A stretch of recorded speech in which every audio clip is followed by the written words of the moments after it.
يحدث كل يوم. بابا يا بابا يا بابا يا بابا. اولالا اولالا اولالا اولالا اللي يوزع. بناء على مردود كلا الفريقين الآن، ماذا نستنتج كابتن محمد بعد انتهاء مرحلة الذهاب من البريمير ليج؟ لو فضل الفريق النتائج الفريق في الدور الاول للفرقتين زي ما هي، تشيلسي هيحافظ على المركز العاشر، ليتون هينزل. لو حافظ الفرقتين على نفس المستوى اللي ظهروا بيه في الدور الاول، تشيلسي هيحقق هدفه اللي قال على الدكتور طارق وهو المركز العاشر، وليتون هينزل. فليه التغيير بقى؟ الاثنين لازم يغيروا. ايه لازم يغيروا؟ في النتائج وفي الاداء. ليتون لو كسب النهارده يخرج بره مركز الهبوط. ده هدف ليه.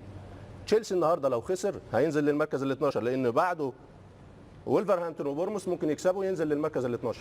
فعشان تحافظ على المركز العاشر تشيلسي لازم تكسب هذه المباراه والمباراه اللي جايه بتاعت فولهام. فالثلاث مباريات اللي كان المفروض يجمع فيهم 9 نقط، كريستال بالاس، ليتون، فولهام، دول المفروض عشان يحافظ على المركز العاشر بتاعه.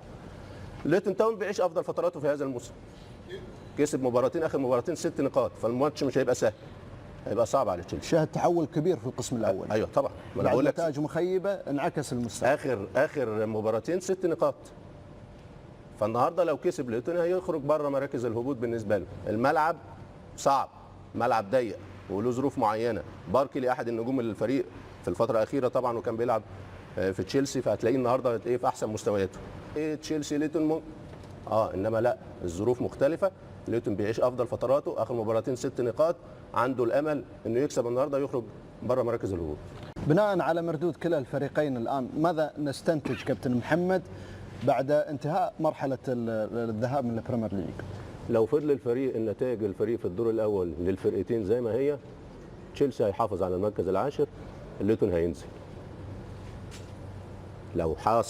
لو حافظ الفرقتين على نفس المستوى اللي ظهروا بيه في الدور الاول، تشيلسي هيحقق هدفه اللي قال على الدكتور طارق وهو المركز العاشر، وليتون هينزل.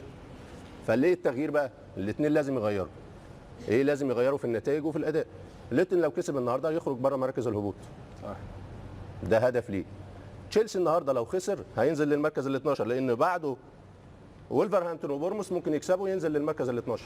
فعشان تحافظ على المركز العاشر تشيلسي لازم تكسب هذه المباراه والمباراه اللي جايه بتاعت فولهام. فالثلاث مباريات اللي كان المفروض يجمع فيهم 9 نقط، كريستال بالاس، ليتون، فولهام، دول المفروض عشان يحافظ على المركز العاشر بتاعه. ليتون تاون بيعيش افضل فتراته في هذا الموسم. كسب مباراتين، اخر مباراتين 6 نقاط، فالماتش مش هيبقى سهل. هيبقى صعب على تشيلسي. شاهد تحول كبير في القسم الاول. ايوه طبعا. ما انا بقول لك نتائج مخيبه انعكس المستوى. اخر مباراتين 6 نقاط.